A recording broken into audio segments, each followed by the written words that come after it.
I read this article recently that said that 50% of all Canadians are within $200 of not being able to pay their bills and debt obligations. Now, I'm going to give you 7 reasons why, like hidden reasons why. These aren't just like you aren't making enough money. Like 7 reasons why you are living paycheck to paycheck. And this applies to anyone, not just Canadians, but to everybody. And so yeah, again, these are not typical like you aren't making enough money reasons. This is 7 secret reasons, I guess, that you are living paycheck to paycheck. Number one that I wanted to talk about is that you are getting caught up in the debt cycle. And this article stated that like 30 to 40% of Canadians have used debt to pay off other debt. I don't know if that's true or not. I don't know how many people they surveyed, but think about that for a second. You take out debt and then you can't pay that back, so you need to take out more debt to pay back that debt. And so that's the one secret reason. I mean, that should be obvious to most people, but using credit cards to pay off other credit cards, or using credit cards to pay off a mortgage, or using a line of credit to pay off your credit cards, it's this continuous cycle. And unless you do increase your income, you're going to get caught up in that, and you're going to get trapped in this debt cycle. And so that's number one, is that why you're living paycheck to paycheck? It's because you're caught up in the debt cycle. Number 2 is interest rates.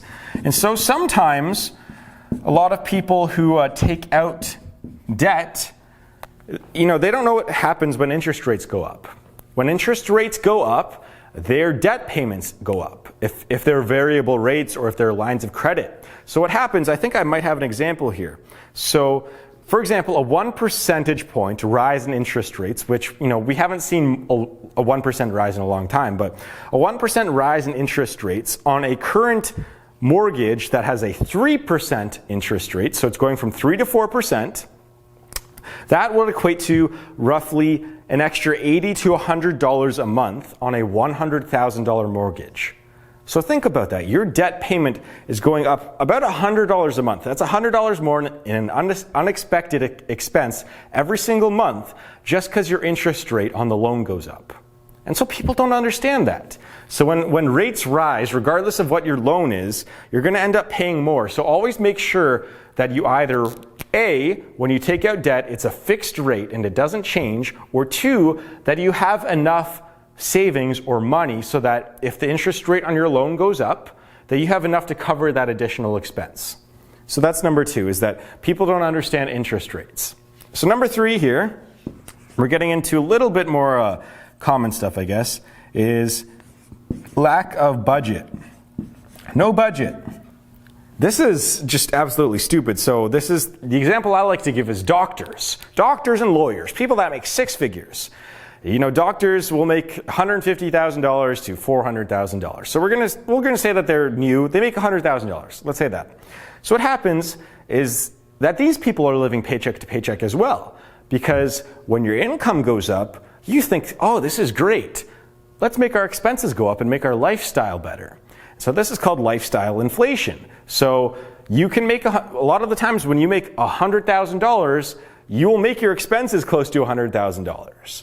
And the same goes for people making $40,000. They will have expenses of $40,000 and $60,000, $150,000, $150,000. And so you need to budget. You need to make sure that your income is significantly more than your expenses. It's super simple stuff. Set a budget for yourself. We're going to move on to number 4, which is a lot of the times people spend money instead of saving or investing. So, I guess a lot of people that are living paycheck to paycheck, when they get their money in, they think that, I have an extra $300 this paycheck. Let's go spend it on X, Y, Z. We're going to go get that nice, article of clothing. We're going to go buy this. We're going to go buy that. They think, how can I spend this money? But if you want to get out of this paycheck to paycheck stuff, you got to think of, if you have $300, if you have an extra $100, extra $50 on your paycheck, whatever it may be, save it or invest it. Those should be your 2 options. Do not spend it. Think about that. If you do that over the course of a few months, you might save up $1,000 in the bank. And then all of a sudden, you won't be part of that Canadian survey that showed that you're within $200 of not being able to pay your debt. because now you have thousands of dollars saved up. Now, you won't be comfortable if you only have $1,000 saved up, but it's better than only having $200 saved up, right? Okay, we're gonna move on here to number 5. Oh, number 5. Where is money going? Where's the money going? I forgot to put in but where's the money going? That is the question that a lot of people living paycheck to paycheck need to ask themselves, because they don't know why they're poor. This is so frustrating, especially when I talk to people my age.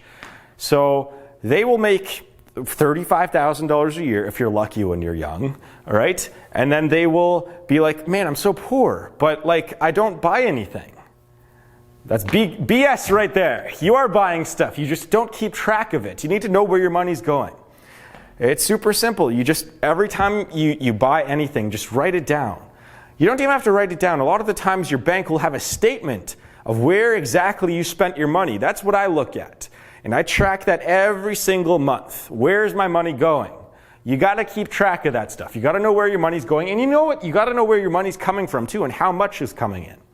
So sometimes people get screwed over, especially if they're self-employed or employed. Some people get charged different amounts, or your employer makes a mistake, and you just assume that this amount of money is coming in, and you don't really pay attention to it. And so you got to know where your money is coming in from and where it's going. So yeah, that's it. Number 5. Now we're going to move on to number 6 here. Number 6, overspending. This goes along the same lines of budgeting. But budgeting, it's more of comparing your income to expenses. Overspending is within that expenses category. So people just buy stuff that they don't need. That's what it is. You just buy stuff that you don't need. Eating out every day, going to the bar, having extra cable, having cable in itself. If you don't watch TV too much, having cable, or even if you do watch TV, you don't need it to survive. Here's a note to all the young people out there.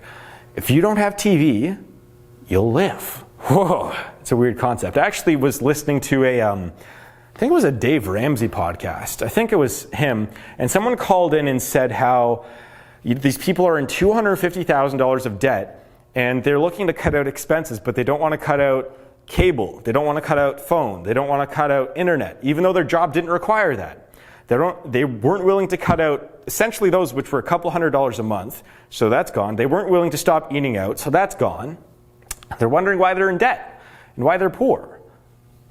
Well, you probably made a bad mistake to take out that debt in the first place, but second of all, you're not willing to change your lifestyle to pay back that debt.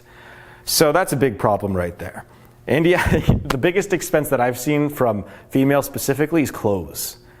You don't need clothes every month. You don't need to go clothes shopping every month, even if it's just $50 to $100. Guess what?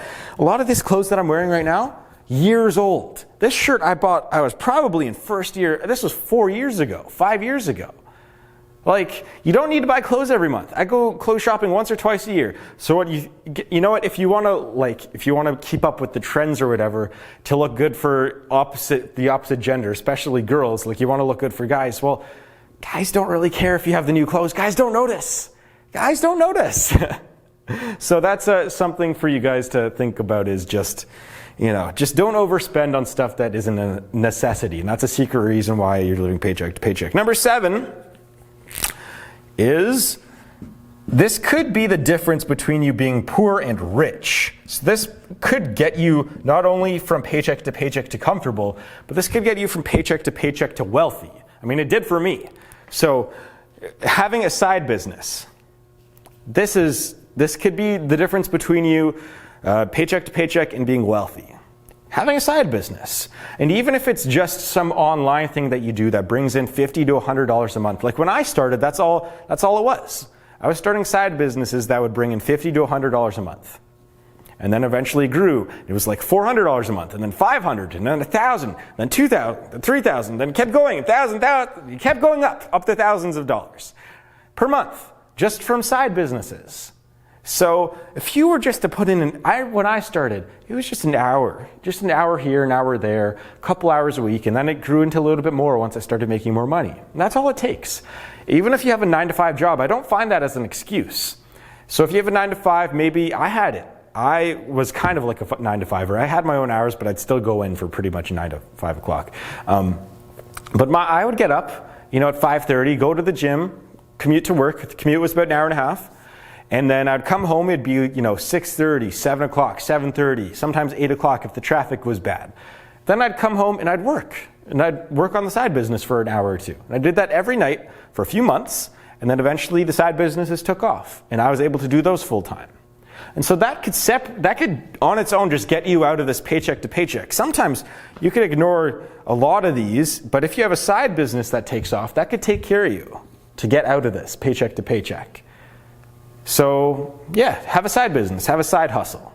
So I think that's going to wrap this video up. Hopefully those are some solid reasons that you can take to heart to help you not live paycheck to paycheck anymore. And do you have any other tips? Some non-obvious ones like increase your income. I do think that's a really important one, just increasing your income, whether it's through a side business, asking your boss for a raise, trying to get a better job. That's probably one of the best things you can do, but I was trying to focus on some not so common ones here. So I think that's going to wrap it up. I'd like to thank you very much for watching. You're all very beautiful people, and I'll see you guys in the next video.